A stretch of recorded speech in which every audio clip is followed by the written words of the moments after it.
What's really driving growth in your market and what's a distraction?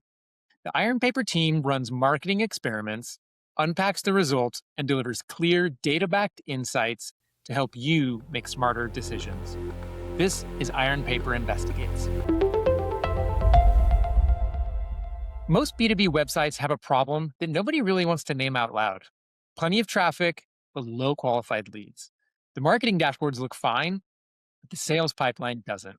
Today, I'm talking with Ariel, the marketing director at Iron Paper, behind a campaign that took Goddard Technologies from a high traffic site full of tire kickers to a 3.5 million in influenced opportunities in just 6 months. They gained over 2,000 positions in Google and drove a 700% plus lift in conversions. And they did it all in a pretty unconventional way.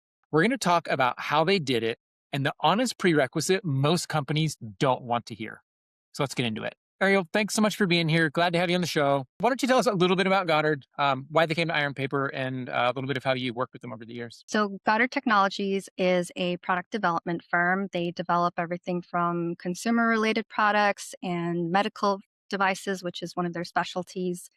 And they really came to us with a problem with their website. So, they're generating a ton of organic traffic to the site, and really none of it's converted. Their website's never really been a lead generation tool for them. Any leads that have converted have not been qualified, or they're job seekers, etc. So, one of the first things that we looked at was a channel audit, taking a look at some of that website traffic, where is it coming from, and how it's impacting overall lead gen, if it's contributing at all. And we found a lot of really interesting things that we'll dive into. Goddard had a high traffic site, but generating low quality leads. That's a problem a lot of business leaders quietly have, but might not recognize. How did you diagnose the difference between a traffic problem and a targeting? I would say that those two things often go hand in hand. So, like, if you have irrelevant organic traffic, your content is probably not targeting the right audience. So, in this case, for example, we had an engineer who wrote an article about knife sharpening, which was something that their product development team, it was a device that they created. And it's always great to have departments contribute to content creation. But in this case, the marketing team really needed to review and optimize that content because it ultimately ended up bringing in a whole bunch of irrelevant traffic to the site. So people who are looking for maybe a knife sharpening consumer related tool rather than something B2B, and users who are looking to actually work with a product development firm. So I think that led to a pretty counterintuitive early move for you, which was deleting pages that weren't bringing in qualified traffic. But you knew that it would tank organic numbers in the short term. How do you get a marketing leader to approve a strategy that makes their dashboards look worse before they can start looking better? Once we showed them the terms that they were ranking for, which were a lot of irrelevant consumer related terms, I think that the numbers kind of spoke for themselves. The traffic that was generated from it and the ultimate detriment that came with ranking for terms that were just completely irrelevant to the business. But from a business impact perspective, having that type of high traffic and low lead numbers can hurt your conversion rates. So if you're a marketing leader looking to report on conversion rates, that's something that's being skewed by that irrelevant traffic. So getting an accurate representation of website performance is going to be very important. And speaking of, y'all hit a 12% conversion rate across the campaigns tested, which is just an enormous feat.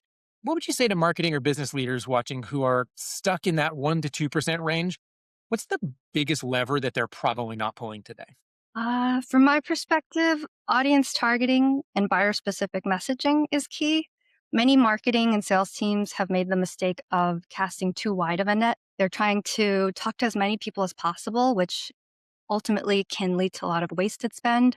That's money spent on leads that will never ultimately become customers. There's an art to audience building that we really honed here at Iron Paper. It helps us get to the heart of ideal leads faster, and that expertise really does make a big difference.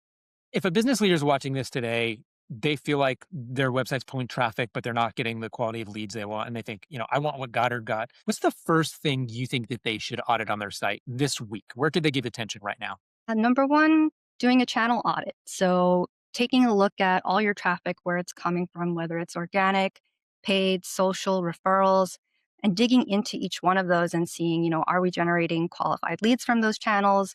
Where are we getting the best leads versus the worst leads? Where are we getting no leads, but we've spent a lot of money? There's a lot of different ways to slice and dice that data. And ultimately, they need to understand that channel analysis and then reprioritize where they want to head next. So, Ariel, I really appreciate the clear and direct advice you've given here. It sounds really simple, but believe it or not, a lot of folks aren't doing this. There are those kind of quick wins. There are those signals sitting right there that you might not want to look at. That it might mean your data set sets back a little bit, or your dashboards don't look great for a short period of time, and so they might make the wrong decision. So, appreciate the really clear, simple advice here. I think when it comes down to it, most B2B websites have a traffic problem that's actually a targeting problem. So if there's one thing that I want you to take away from this conversation, it's that more isn't the right answer. The right traffic is the right answer. Narrow the buyer, delete the pages pulling in the wrong people, build content for the ones that you actually want to be converting. Thank you, Ariel, for being so generous with your playbook. Links to Iron Paper and the Goddard case study are in the description. If this episode helped you think differently about your pipeline, send it to the person on your team who needs to hear it. See you on the next episode of Iron Paper Investigates.